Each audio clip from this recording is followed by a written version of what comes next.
Hello, and welcome to Powerful Places Podcasts. I'm your host, Gary White.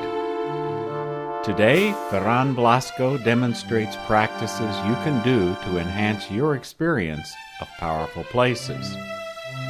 This is part 3 of a series of 3 podcasts and deals with equalizing the body. The final aspect of this very simple way of preparing, there's many ways, this is just one way, there's infinite ways, but this aspect is probably the most important. The only thing is it has to be a gradual unfoldment of how the mind is. What a very useful approach now is we make the body one sensation. Okay, it's not the head thinking in one way, the foot feeling another way. It's like the body is totally equalized, or we try to equalize it as much as we can, with the senses, with the attention. So then when we approach a place, we approach it like fully. Okay, nothing is left behind, and we can sense. Then very easy, it's like, if we could have the image of an equalizer, it's called, like from the music, okay? So instead of being like this, with our thoughts and emotions, we would make it flat, so we can relate to this place where we're going, and our relationship to the place is what's going to make the equalizer go, but from a state which we were flat before. If we go to a place and we're already like totally,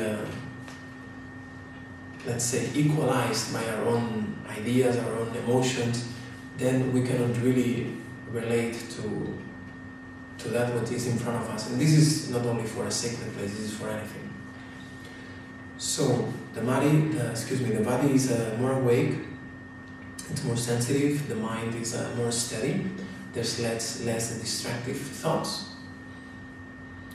And what we do is like we very simply bring the attention to the abdomen again.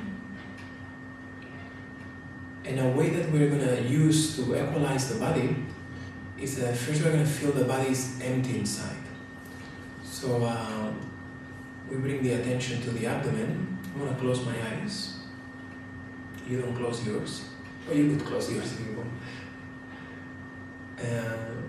And just bring the attention to the abdomen. Sense the area from the perineum to the diaphragm.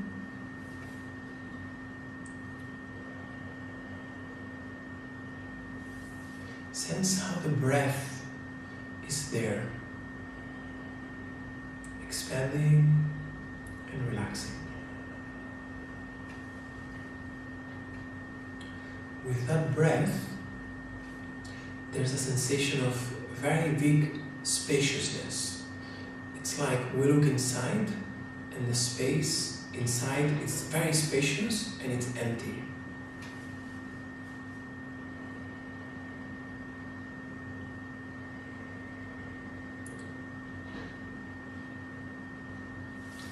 Sensation of emptiness, of spaciousness, goes now down the legs. We do one leg first. We start with the left leg. So sensation that the thigh, the knee, the calf, the foot on the left side are also empty. It's not only empty, there's this sensation of spaciousness.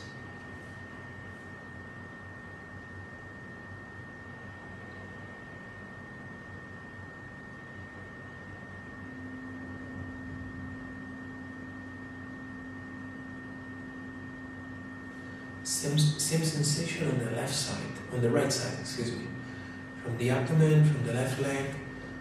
It's it's contagious, okay? So the whole leg going down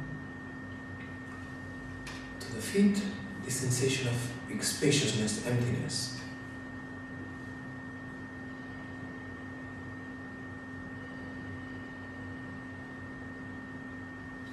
And something starts happening because the spaces are so spacious and empty in a sense, we start feeling them at the same time. So there's a very clear sensation of the feet, the legs, the abdomen. As we inhale, the air evenly spreads through them. It's not just the physical air, it's that chi, that prana, okay, that vital force. So the legs are empty and vibrant, the abdomen together. So now the sensation that expands to the chest. The chest is very nicely also, like we look inside. The ribs, all the muscles around are very relaxed.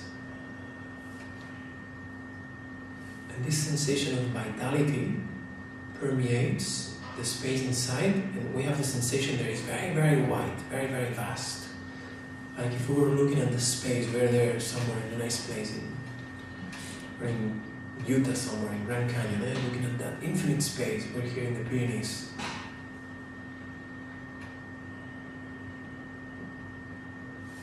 So the abdomen, the chest, infinite space, the arms now, the shoulder, the left arm to the fingers, space.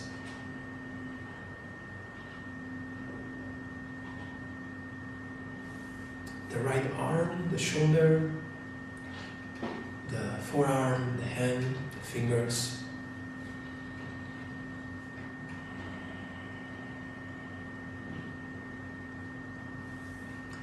So the arms, the chest, the abdomen, we notice them breathing at once. It's a sensation of unified breathing. That includes also the low abdomen, the genital area, the legs to the feet.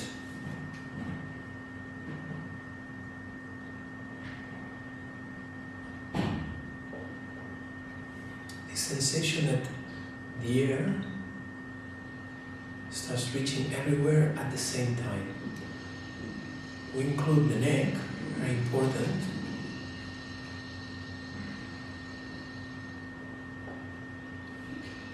And we include the head, the jaws, the face, the brain, everything. So we feel how the air is also reaching there. I say air, we could say energy, we could say space, we could say light, we could just simply say life.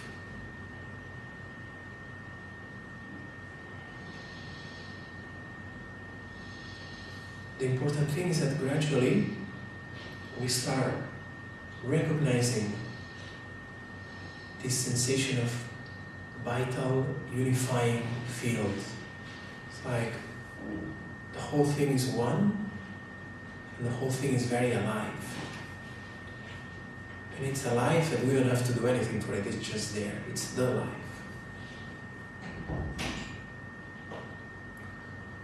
And this infinite space that we feel, well, let's call it infinite, maybe too big infinite, just this sensation of very vast space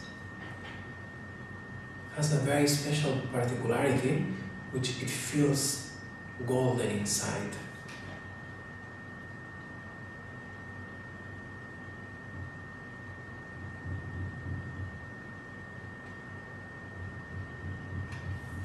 This is what we call embryonic breathing, like an embryo, like a baby that is unfolding breathes. The hair, the face, the shoulders, the arms, the skin everywhere, the internal organs, the energy body, the mental body, the emotional body. There's this completely this complete sensation of life flowing in and out.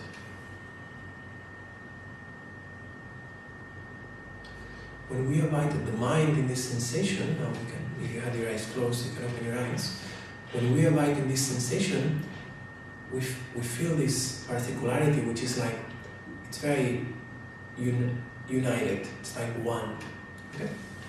So this is the quality we're looking for when we go to approach something. It's not a quality that we're spaced out, it's the opposite of being spaced out.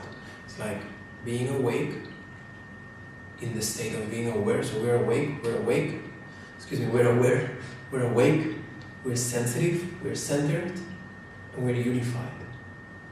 Okay? Obviously there's many degrees of this, you know,